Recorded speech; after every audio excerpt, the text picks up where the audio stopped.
The National Union for the Total Independence of Angola, UNITA, led by Jonas Savimbi, was based in the south of Angola. A charismatic leader, Savimbi decided that American backing was the key to power.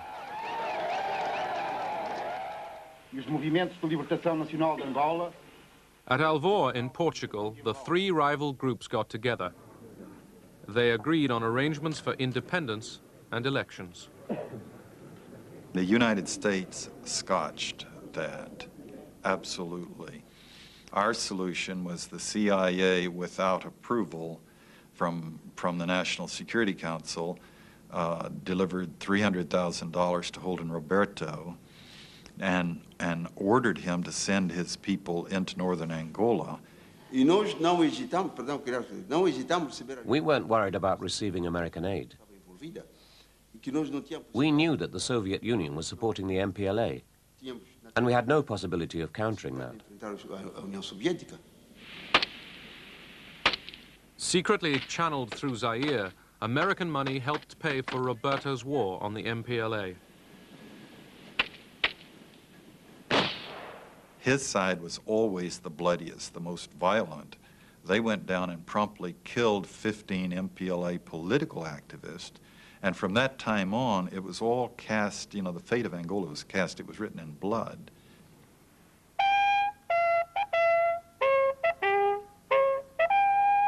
The Americans were not sure that Roberto's troops could defeat the MPLA. The Central Intelligence Agency sent John Stockwell to investigate.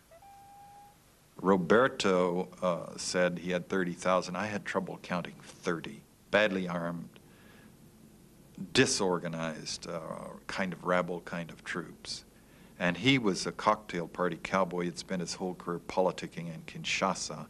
He knew nothing of military operations or logistics or organization. Then Stockwell went south to UNITA's headquarters.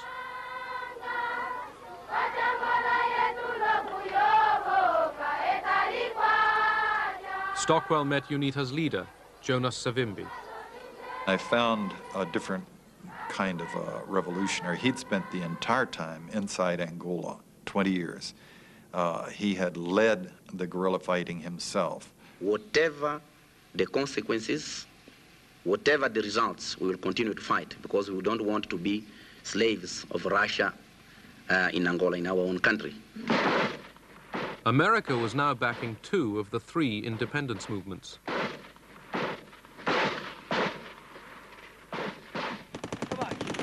Washington ruled out intervention in Angola with American troops.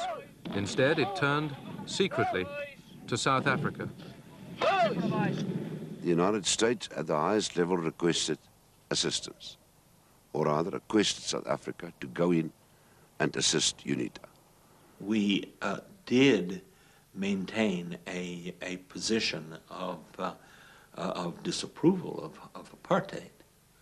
But on the other hand, the South African government was extremely powerful.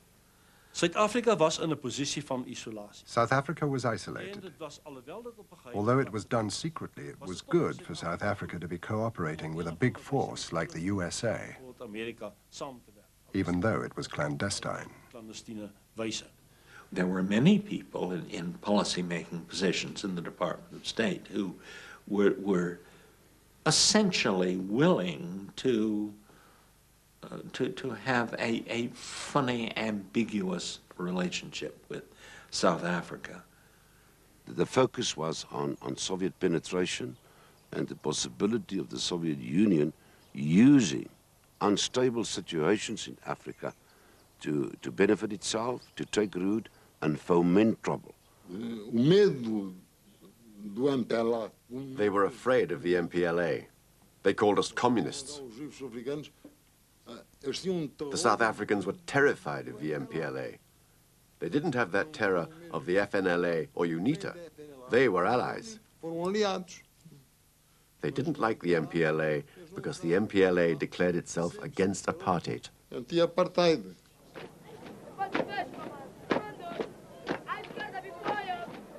In Luanda, the MPLA was staging parades. In the countryside, it was losing control. We were alone, poorly equipped, poorly trained, poorly armed. We requested help from the Cubans to help us resist that aggression. Keen to show leadership in the developing world, Cuba sent 400 military instructors to Luanda. Moscow hadn't been consulted.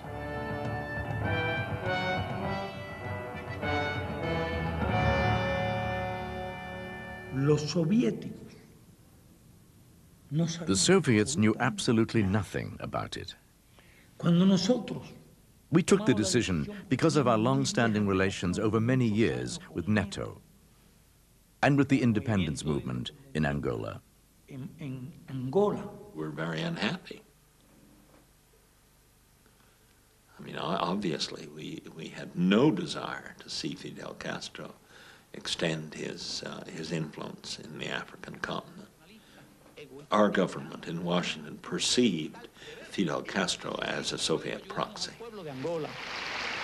We thought, with respect to Angola, that if the Soviet Union could intervene at such distances from areas that were far from the traditional Russian security concerns, and when Cuban forces could be introduced to distant trouble spots, and if the West could not find a counter to that then the whole international system could be destabilized. It was a question of globalizing our struggle vis-à-vis the globalized pressures and harassment of the US. In this respect, it did not coincide with the Soviet viewpoint. We acted, but without their cooperation. Quite the opposite. There were criticisms. So? North of Luanda, Holden Roberto's FNLA troops were heading for the capital. They wanted to seize it before Angola's Independence Day. They had high hopes of success.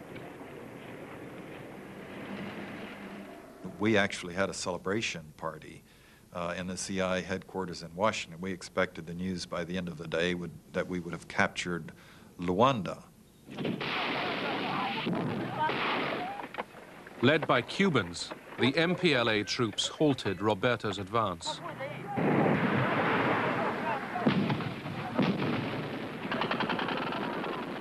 In the middle of the valley, about 2,000 122-millimeter rockets began landing. And we had nothing to answer with, and our forces broke and ran. The military force of the FNLA had been blunted.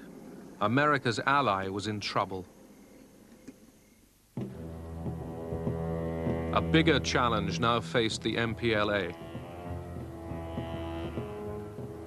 In October 1975, South African troops had invaded Angola. From their bases in Namibia, they had joined forces with UNITA. We advanced approximately, I think, something like 80 kilometers a day. By this time, our troops were getting good. I mean, they were really getting on with it now. They were out of those vehicles and into assault formations, would shoot the hell out of these people, you see, and then they would back up and move because they didn't expect us. The South Africans were helping UNITA, and Zaire was supporting the FNLA. So it was only fair that the MPLA asked the Cubans to come and support us in the struggle against the invasions.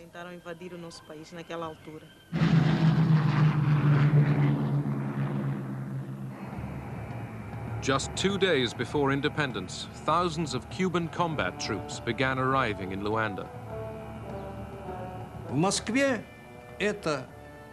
In Moscow, this was greeted without enthusiasm. It was only when the Cubans had landed that we got involved, because the Cubans kept asking us for help. They wanted weapons, they wanted food supplies. Once we started sending things to Angola, we were soon in over our heads, even though it wasn't in our plans to go there.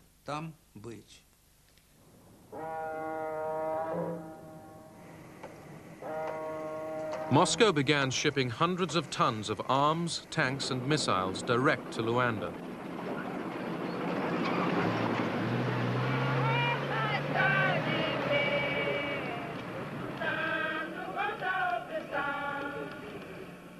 As the MPLA began rehearsals for Independence Day, battles were still raging just miles from the capital.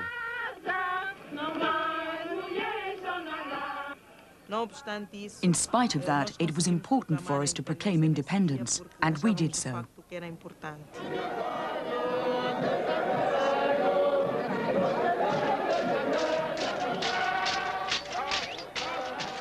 The MPLA celebrated Angola's independence in Luanda.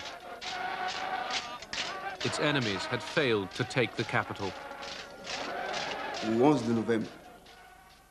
The 11th of November 1975 was the hardest day in my life. I remembered the 14 years I'd been fighting. I remembered the dead, all those who had made sacrifices.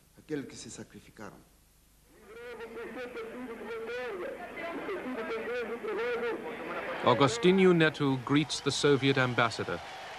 The MPLA was recognized as Angola's government by the Soviet Union, Cuba, and most of Africa. Its fight against South African troops gave the MPLA political credibility. South of Luanda, the Cubans prepared to end the South African advance. It was a decisive battle, because if they broke our defense, it would be very difficult then to stop them getting to Luanda. There were roads going to the north, roads going to the center,